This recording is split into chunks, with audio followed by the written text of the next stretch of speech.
For the first time in 5 years, Donald Trump and former fixer and attorney Michael Cohen are meeting face to face. Cohen is taking the stand today at the former president's ongoing civil fraud trial right here in the city. And Morgan McKay is there. She's live outside the courthouse right now for us in Lower Manhattan.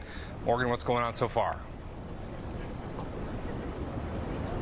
Chris, Michael Cohen is taking the stand today as a star witness in this case, accusing former President Donald Trump of fraud. The last time these two New Yorkers were in a room together, Trump was president and Cohen was Trump's longtime loyal fixer.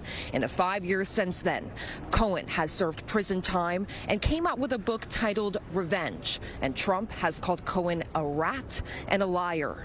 Now, here is video this morning of Trump leaving Trump Tower in his motorcade, arriving at the courthouse a little bit later this morning. As promised, he is here in person to watch Cohen's testimony, which is set to happen a little later this afternoon. Now, in 2019, Cohen's testimony before Congress really kick-started this whole civil fraud trial.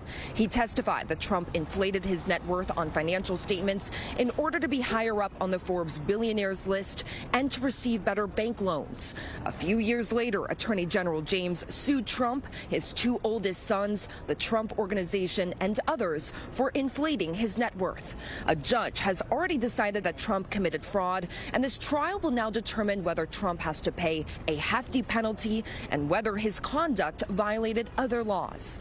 Cohen is also set to be the star witness against Trump in a separate criminal case, which alleges Trump falsified business records when he allegedly had Cohen pay adult film star Stormy Daniels hush money before the 2016 presidential election.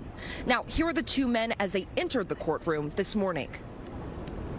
This is not about Donald Trump versus Michael Cohen or Michael Cohen versus Donald Trump. This is about accountability, plain and simple. He's a proven liar, as you know. He's a felon, served a lot of time for lying, and we're going to just go in and see. And I think you'll see that for yourself very easily.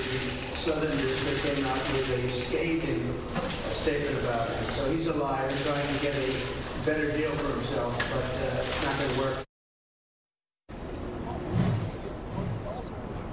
Now, Trump's team did ask the judge today to postpone the trial after multiple members on the Attorney General's team tested positive for COVID. It did postpone the trial yesterday, and Trump's team argued that they weren't given enough of a heads up about these exposures. Now, the judge said that the trial will continue and there are masks available. Now, Trump's team sort of just shifted their table to the left-hand side away from the Attorney General's team, and they also just sort of sat on the very edge, sort of facing more towards the Attorney General's side and the witness stand. Now, they did not wear any masks, however, inside. Reporting live, I'm Morgan McKay. Chris, back to you.